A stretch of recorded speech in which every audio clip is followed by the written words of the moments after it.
guys, this video will tell you how to use constraints in Creo. So let's begin.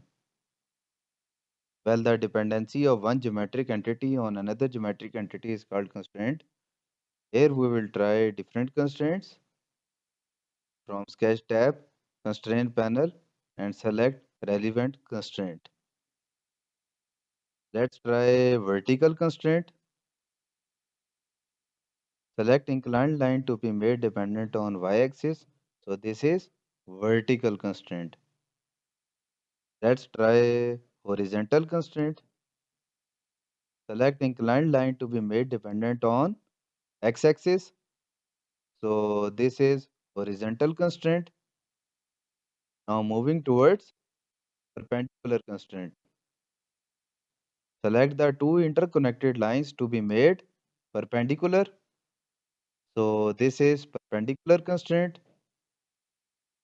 Now moving towards tangent constraint. Here select a circular entity, arc or circle, and a line to be made tangent.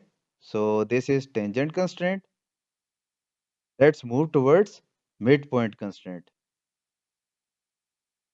Select a point and a relevant either line or arc to apply midpoint.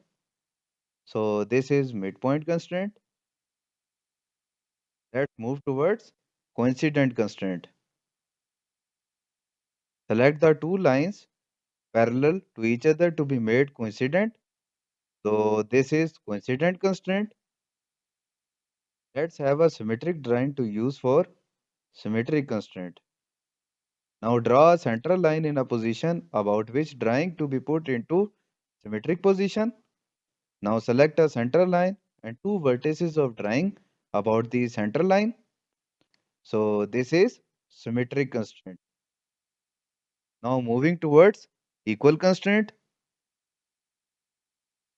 Select the set of interconnected lines to be made equal in dimensions. Here the dimension of a selected line will be followed. So this is equal constraint. Now moving towards parallel constraint. Select the two non-parallel lines to be made parallel to each other. So this is parallel constraint. Thanks for watching. Like and subscribe for more informative videos.